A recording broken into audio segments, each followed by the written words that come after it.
I am May Whitlow, 36 years old.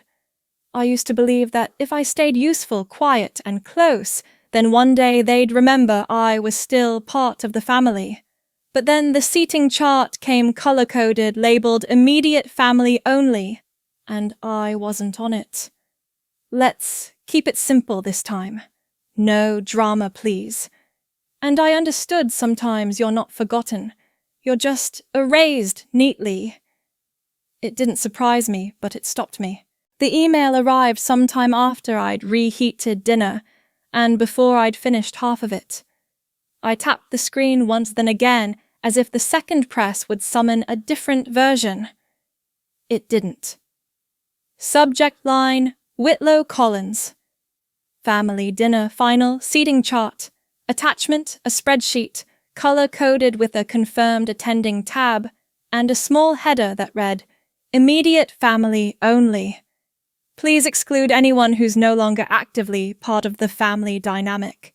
There were names I hadn't heard in years. Cousins from Minnesota, a great-aunt who always smelled like cinnamon gum. Even Susan Bishop, who once showed up to Christmas with a boyfriend twice her age and a goat in the back seat, had a seat reserved. But not mine. I scrolled slowly as if my name might be folded somewhere in a hidden cell. I tried CMTurf and typed, May, 0 matches. The microwave hummed behind me. I didn't get up. The fork in my hand never reached my mouth again. Then I saw it near the bottom of the thread. My mother had replied, Looks great. Thanks, Amber. 3 words like a stamp of approval on my absence. The kind of sentence that sounds warm if you don't know the context. The kind of sentence that ends things, not begins them. I tilted my phone screen, reflecting the overhead bulb. I hadn't replaced that fixture yet. The kitchen buzzed faintly, one of those old wiring noises that gets louder when you're not speaking. I didn't text back. I didn't ask. Instead, I wiped a smudge from the rim of my water glass. It left a faint mark on my sleeve, the one with the faded cuff from too many wash cycles. I'd meant to donate the shirt months ago, but it was soft, familiar. A new message landed in the thread. Let's keep it simple this time. No drama, please. No name just from my father's account. The kind he only uses for things like taxes and cancellations. I closed the app. Let the phone go dark. I'd been erased before, but never this cleanly. They didn't argue. They didn't forget. They chose not to place me. And somehow the silence that followed felt heavier than any accusation could have been. I used to think proximity meant inclusion. When Bryce turned 21, I woke up before sunrise to bake the cake myself. I followed a recipe taped inside a drawer with old yellowed corners, used my own allowance to buy the almond extract he liked. The kitchen smelled like something real for once. At the party plates clattered music played too loud for a living room. I stood behind the counter, cutting slices, waiting. Nancy clinked her glass and smiled. Bryce's favorite. I always said simple's best. She didn't look at me when she said it. No one did. Later that year, I changed my major. The counselor had written, Computer Science. Declared in blue pen, circled it neatly. I crossed it out and rewrote accounting, because Franklin once mentioned that numbers were safer than ideas. You'll thank us one day, he told me, signing a check with someone else's future in mind. Most photos from back then show the same things, arms draped over shoulders, plastic cups, Bryce at the center. If I'm in them at all, I'm on the edge, always half-turned eyes mid-blink. In one, I'm holding the camera. It's better when you stay quiet, May. That one came during a Thanksgiving toast when I tried to mention my internship. Bryce had just announced he might go to grad school, so my words felt like noise. Franklin raised his glass, but not to me. Another time, Amber said it more softly. Bryce brings everyone together. You're more of a solo type. I nodded. I always nodded. There was a pair of hiking shoes I bought for a trip they planned in the fall grey with navy laces still in the box. The morning they left, I checked the group text and saw the time had changed. No one told me. Later, Nancy posted a photo captioned "Family Hike Tradition." Everyone showed up this year. The shoes stayed under my bed until I moved. I didn't throw them out. I didn't take them either. Sometimes I think I stayed too long in rooms that had already closed around me, not because I believed they would change, but because I thought I could. They didn't ask me to disappear. They just never reached for me when I faded, and maybe that's all it takes, not being pushed out, just never being pulled in. There's a difference between being left out and being overlooked. One leaves a mark, the other just dissolves you. When the scholarship letter came, I printed it on thick ivory paper and brought it to the kitchen like it mattered. I didn't expect applause, just acknowledgement. Nancy barely glanced up. "That's nice. Did I ever tell you how Bryce used to eat his pancakes in perfect stacks when he was little?" The letter stayed on the counter until someone set a wet mug on it. I never printed another. At graduation, I left an extra chair empty beside me. Not for drama. Just habit. Later, someone asked who took the photo of me in my cap and gown. It was the timer function on a borrowed camera. I cropped the edge so you couldn't see the folding chair beside me. No one ever noticed. When I turned 25, an envelope arrived in the mail with a birthday card that had gold foil lettering and no handwriting inside. Only a signature stamped from all of us. No May, no message, no attempt at warmth. The corner had torn during shipping, and glue had smeared across my name, making it unreadable. I taped it shut again and tucked it behind a drawer. Not to keep it exactly, just to prove it happened. Once, during a dinner with relatives, someone brought up a story about me fainting in kindergarten. Franklin waved a hand. "No, that wasn't May. That was Bryce's friend's sister. She used to get dizzy. I didn't correct him. No one did." Later, in a family group message, they posted a photo collage labeled "Whitlow Kids Through the Years." I wasn't in it. Bryce replied with a flame emoji. Amber added "iconic." That word stuck with me. Iconic, but only if you're in the frame. When people ask why I stopped showing up, I tell them it just became easier that way. But it's not about ease. It's about erosion. Not one moment, just a slow rub until you're no longer shaped like someone they remember. The last time I opened that drawer with the old card, the glue had yellowed. I didn't read it again. I didn't throw it away either. Some things you don't keep because they matter. You keep them because no one else remembers they ever existed. There's a silence that comes not from being left out, but from being accounted for and consciously removed. The email subject line was plain "Estate Review, Final Updates." I opened it without thinking the way I check receipts or shipping confirmations. Routine things.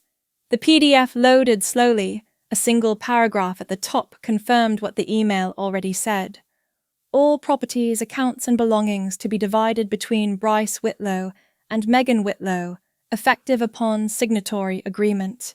There was no formatting error, no footnote, no mention of a name mistakenly omitted. I scrolled again slower, as if I might have missed an appendix or a clause. A second document followed just signatures. Franklin's notarized, Nancy's in her usual cursive, almost floral. Later I called, not for explanation, just to see what voice might sound like while doing this. "We didn't want to burden you," Nancy told me. "You've always seemed so separate." This felt cleaner. I didn't speak. My thumb pressed against the corner of the kitchen counter until the edge left a shallow groove in the skin. "There's nothing personal about it, May. You're building your own life. We thought it was better not to interfere. Better. The word settled somewhere beneath my ribs and didn't move. I remembered a bracelet I wore in middle school, one of those elastic bead ones with chipped letters. It had spelled belong. I found it last year in a shoebox stretched and colourless. That PDF was cleaner, yes. No edits, no hesitations, no marks where I used to be. They hadn't forgotten. They had made a decision. There was no apology because they didn't think one was needed. No space left empty because none had been meant for me. Franklin sent a follow-up later that week. Just sign the acknowledgement form so we can finalize the transfer. There's no reason to drag it out. I didn't reply. Instead, I printed the document, held it up to the light, and looked at the white margin where my name never was. The space was too wide to be accidental. People think being excluded is a matter of misunderstanding. But this was clarity, crisp silence signed in ink. Some disappearances echo, others are filed, stamped, and stored. I didn't pack quickly. I packed quietly, one drawer at a time, one shelf. No checklist, no rush, just the sound of zippers, cardboard, unfolding tape, splitting along its seam. The lease had another month left, but I'd already cleared the balance. I folded the old dish towel twice before dropping it into the leave-behind box. The handle of the saucepan was chipped. The doormat still said welcome, but it had curled at the corners. None of it was worth taking. When I unscrewed the nameplate from the door, just a plastic strip with a faded label maker print, I didn't pause. It slid out easily. The sticky backing left a faint shadow on the frame. I didn't wipe it. A voicemail came through while I was taping up the last box. Nancy, clipped and efficient. We noticed your room's been cleared. I hope this isn't one of your episodes. I didn't have episodes. I had thresholds. Later that evening I texted Evelyn. I'm okay. Just not staying where I'm not seen. She replied with a heart, then a period. No questions. She never asked what they did, only whether I had somewhere to go. I didn't tell her I'd already signed a lease across the country, that I'd transferred my job, that I'd made a spreadsheet of expenses updated weekly. She didn't need proof. She never had. A few hours before sunrise, I placed a small envelope in the mailbox with the apartment key inside. No note, no return address, just the weight of metal sliding into hollow aluminum. Bryce had once told me, "You take everything so personally, May. That's your real problem." He'd said it while pouring another drink, not looking up from the screen. Franklin called the next morning. I didn't answer. His text followed. We'll need you to forward any documents related to your portion of the utility account. Let's keep things organized. There was never a moment that felt cinematic. No slammed door, no suitcase rolling down a hallway, just an empty closet, a stripped bed, the sound of nothing where my name used to be. People wait for explanations because they think they deserve them. But I'd spent years offering small versions of myself softened, simplified, quiet enough to be tolerated. None of it had ever been enough to count, and now the only version I could trust was the one that left without asking for permission. I didn't expect it to feel like anything. The lease came with chipped baseboards, a skylight that stuck halfway open, and a smell like paint mixed with pine. I signed it in 2 strokes and folded the paper without rereading. There's a hill outside my window, soft with dry brush and half-grown trees. I don't know what they're called. I like that I don't need to. The first morning I brewed coffee too strong. The machine sputtered and leaked a dark streak across the counter. I wiped it with the sleeve of my old hoodie, the one with the thumb holes and stretched cuffs. I'd meant to throw it out in spring. It's still the first thing I reach for. The internet took 2 days to install. I sat on the floor with my laptop propped on a shoebox, coding in 30-minute bursts between error messages. When I told Colleen, my new manager, she just replied, "We're glad you're here. Take the time you need." No one asked for explanations. No one called it impulsive. I brought only 2 boxes of books. I lined them along the windowsill instead of buying a shelf. The spines leaned gently into each other, like they understood space could be shared without being equal. At dusk, I found the old desk lamp from college. The switch was loose and the cord curled wrong, but the bulb still worked. I tightened the screw and placed it beside my keyboard. The light it cast didn't reach far, just enough to cover what I was working on. That was enough. Grace from downstairs brought me a mason jar of lemon tea wrapped in a napkin. "Let me know if the plumbing's loud. I think our walls are thinner than they should be." I thanked her and meant it. She didn't ask where I'd come from. A few days later, Evelyn texted. "How's the new place?" I typed quiet, then erased it. Typed again. "It's mine." No response came, and I didn't need one. That evening I sat on the front step, books stacked like bricks at my side. I rearranged them by weight, not by title. The breeze lifted a page or two, but didn't scatter them. For once, nothing in the room had been handed down, repurposed, or borrowed. The silence didn't stretch. It held. And when I looked around, there was no one to disappear behind. Sometimes absence only matters when there's a photo involved. The call came during a grocery run. I almost let it ring out, but something about the number made me pause. Nancy's voice was clipped like she'd practiced. "Amber's parents want to meet everyone before the wedding. They asked about you." No greeting, no pause. Just that. "We need you here next weekend." Formal dinner. Nothing big. I let her words settle between the cereal aisle and the sound of someone restocking milk cartons. Then, "You didn't notice I left the States 6 months ago. Why would I fly back for dinner?" There was a beat, not of surprise, just recalculation. You always make things harder than they need to be. The call ended without goodbye. Bryce texted later. "Just come for one meal. You can leave right after. They want a full table. We already told them you're flying in." I put the phone face down and turned the stove on. The salmon was fresh. I seasoned it simply just salt and lemon. I poured half a glass of wine and leaned against the counter while the pan hissed. They hadn't called when I signed a lease across the country. Not when my number changed. Not when the holidays passed without a message. But now that introductions needed symmetry suddenly, I was someone worth retrieving. Franklin left a voicemail that night. "Show up.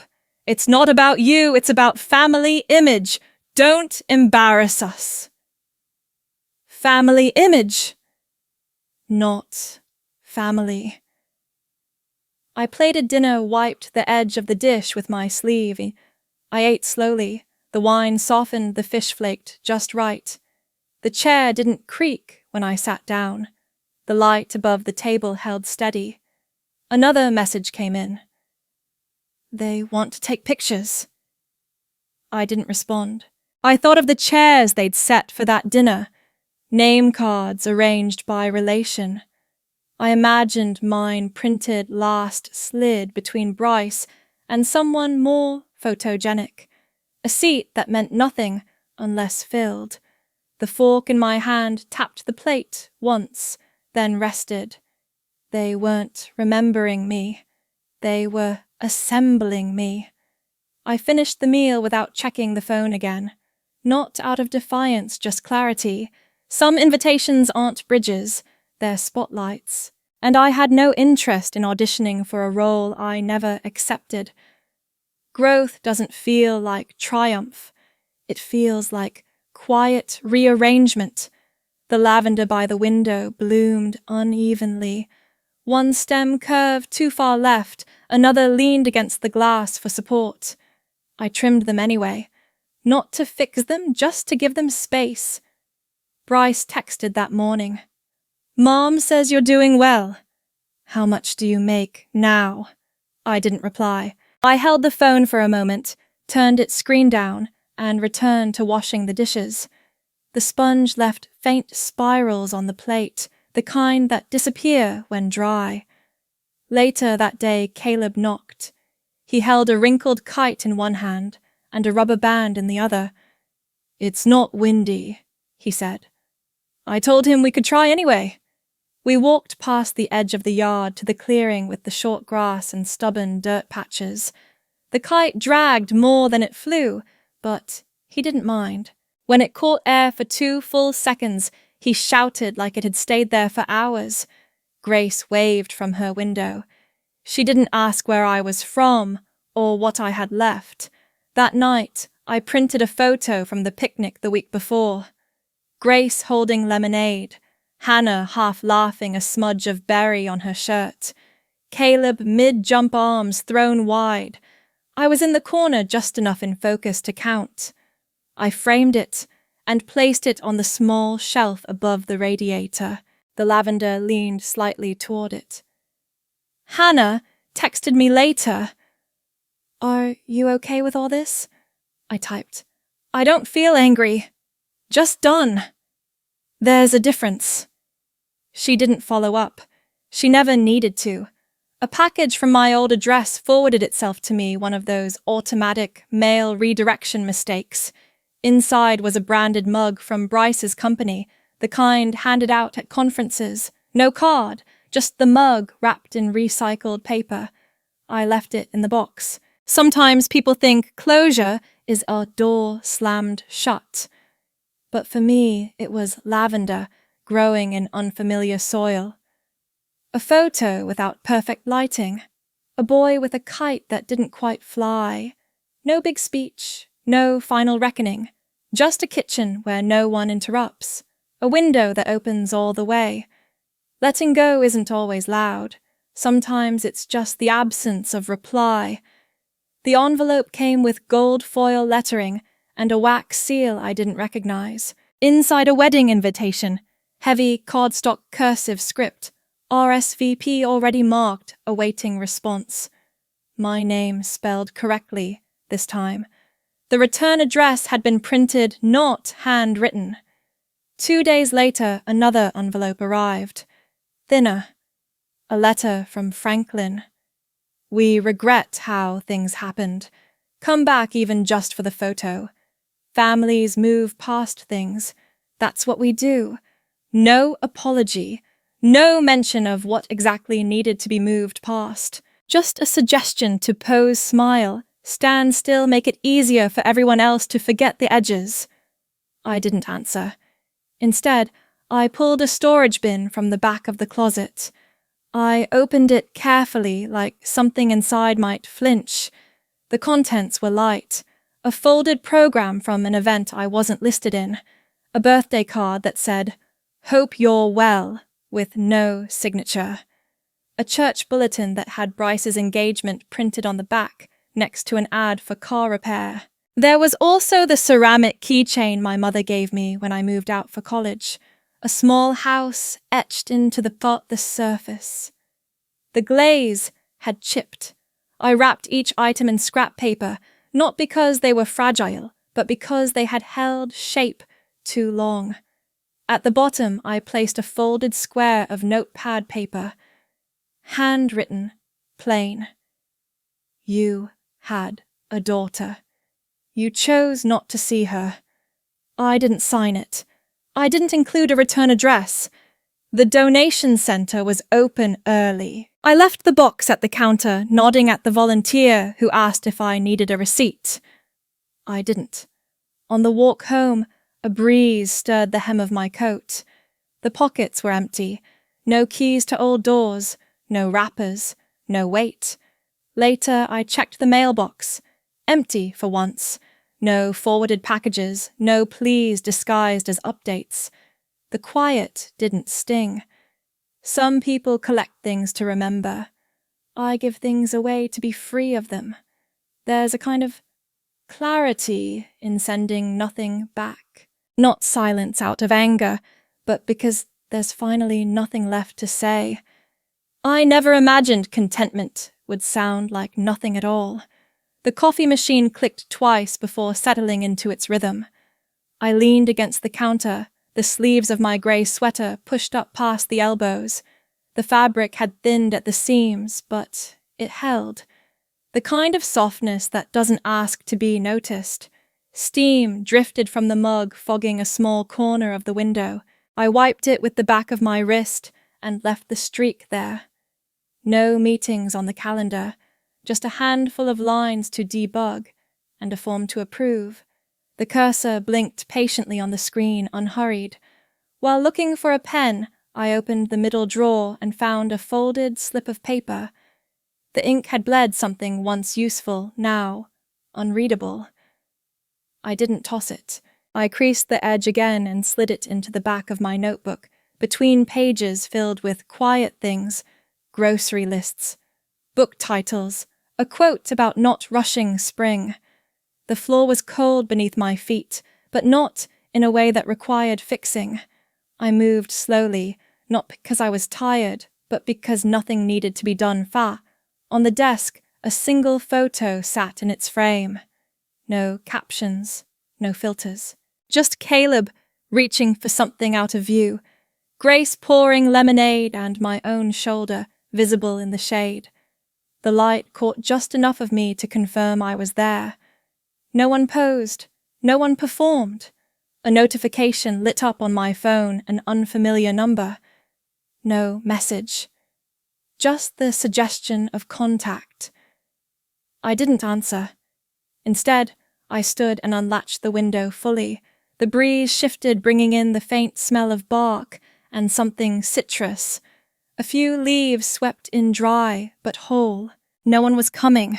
No one owed me anything. There were no more versions of myself to translate or soften. Not having the last word didn't feel like loss anymore. I'm not missing something I never held. I'm not waiting for a moment to be seen.